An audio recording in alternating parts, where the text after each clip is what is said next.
Don't come into my restaurant in those filthy work clothes. There's no seat for a construction worker like you, so get out. The sushi restaurant master chef raised his voice, trying to kick me out. I was more astonished than angry. Understood. Then I'll have to cancel our deal for now.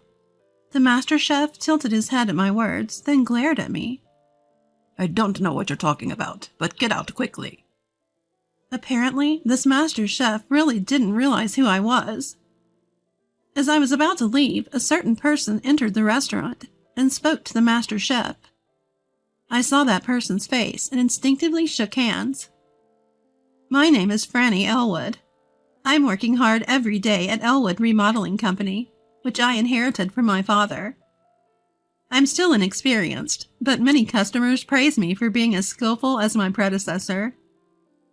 Today, I managed to handle a large remodeling contract for the first time, and I finally gained confidence in myself.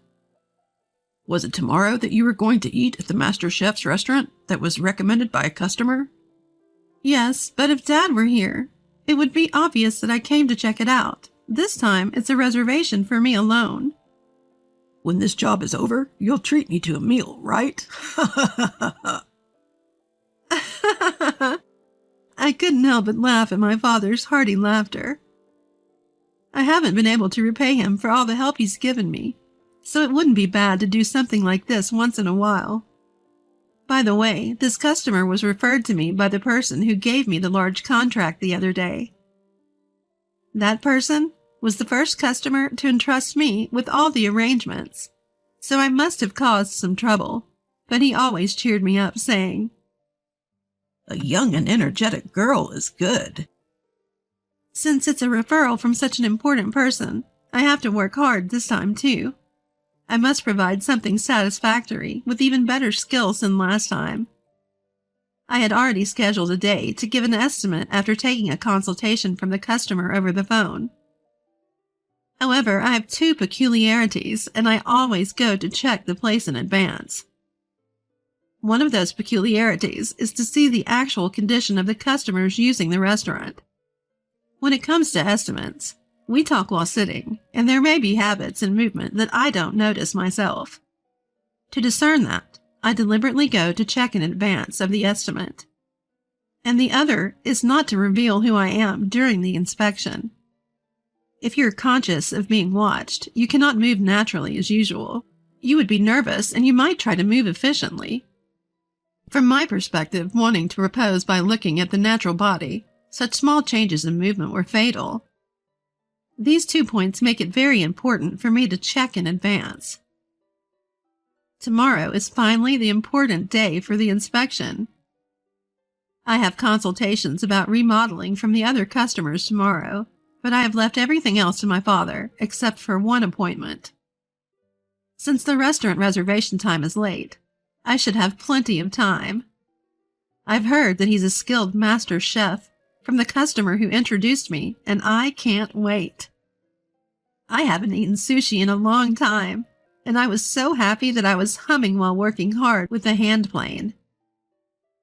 The next day, I was in a rush, fearing I would be late for my reservation at the sushi restaurant. I had worn my work clothes to visit a client just in case, and it might have been the right decision. The client who wanted to discuss a remodel was elderly, and I had to explain the same details repeatedly, taking up time until a family member living with them returned home. If I hadn't been wearing my work clothes, they might not have understood that I was from Elwood Remodeling Company. I had planned to change into casual clothes before going to the sushi restaurant, but there was no time for that. I wasn't dirty at all from today's consultation, and although my appearance might be a bit off, I had no choice but to go as I was. Besides, the restaurant was fully reservation only, so if I missed today, I wouldn't be able to visit for an inspection before the estimate. After some hesitation, I reluctantly headed to the sushi restaurant in my work clothes. A 30-minute drive. I barely made it on time.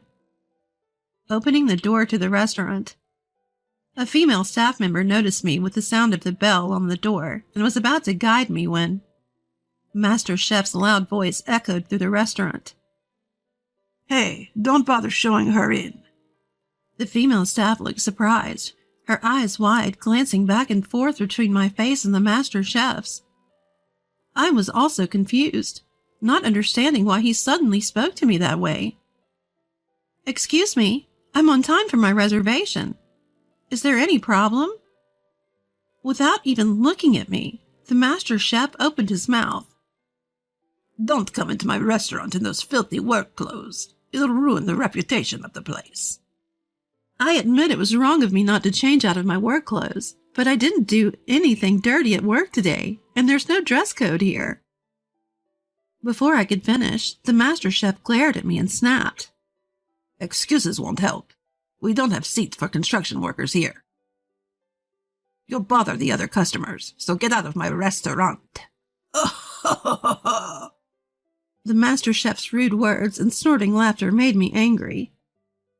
But I calmed down when I saw the confused female staff member. Starting a fight here would only cause trouble for the restaurant and other customers. I bowed slightly to the master chef. "I understand your feelings. Then I'll have to cancel our deal for now." The master chef tilted his head, perhaps not understanding my words.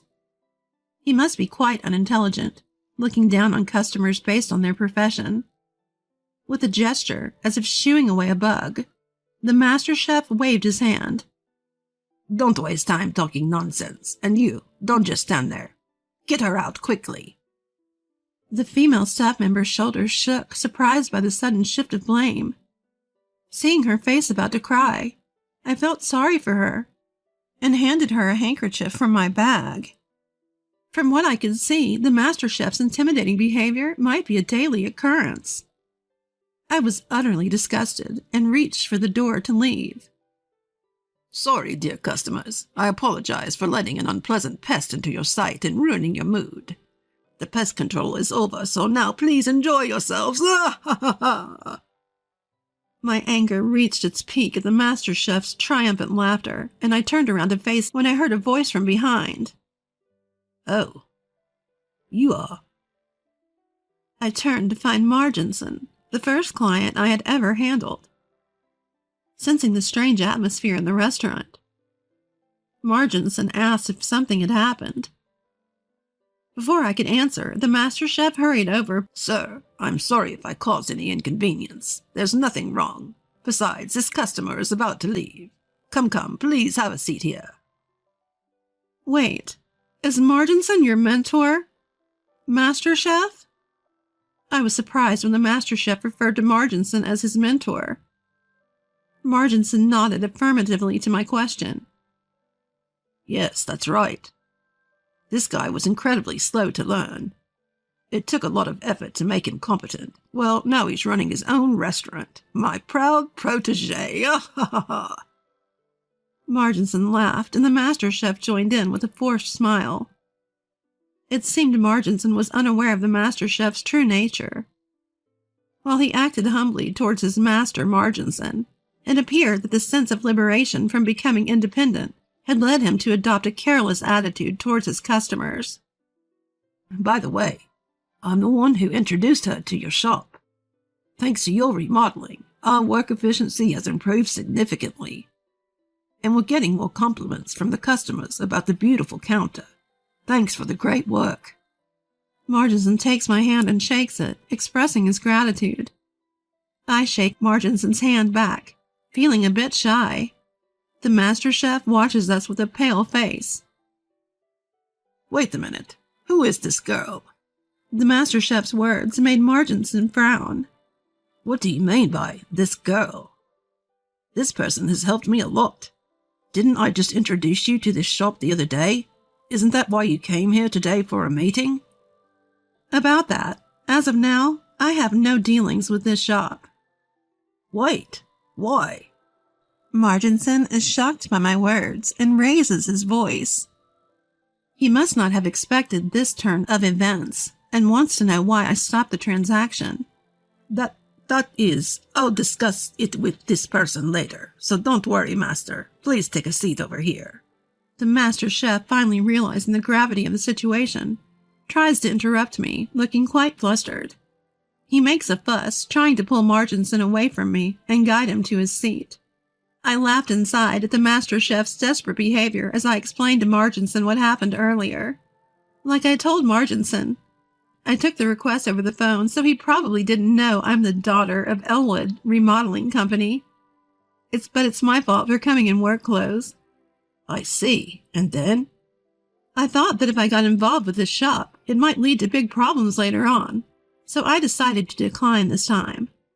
At first, Marginson listens with a serious face, but by the time I finish speaking, his face turns bright red and he's trembling with anger.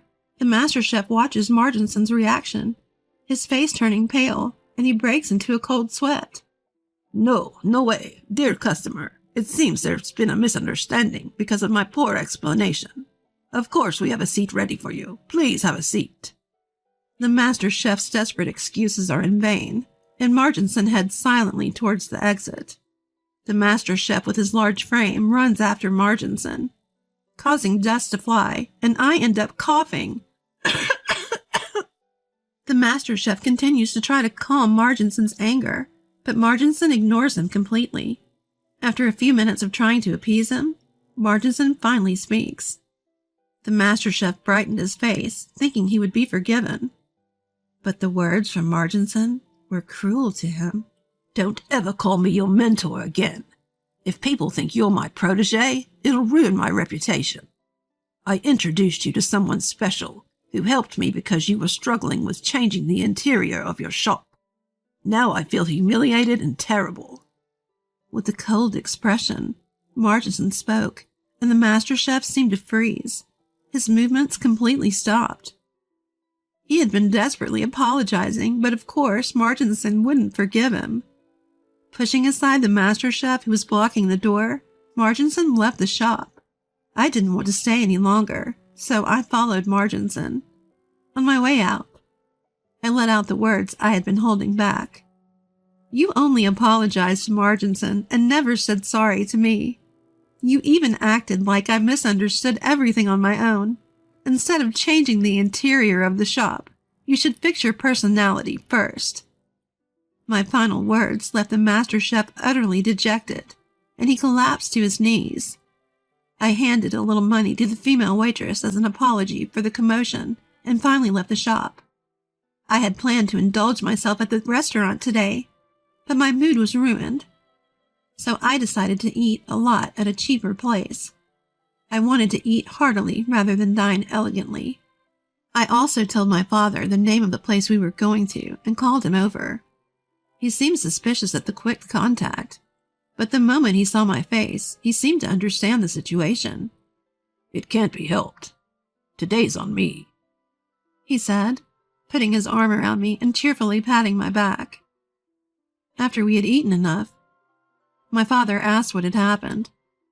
I hesitated for a moment, but gave in to my father's worried eyes and slowly began to tell him about the day. It seems like you had a terrible customer. My father is usually a strict person. His strictness comes from wanting me to take over the business properly.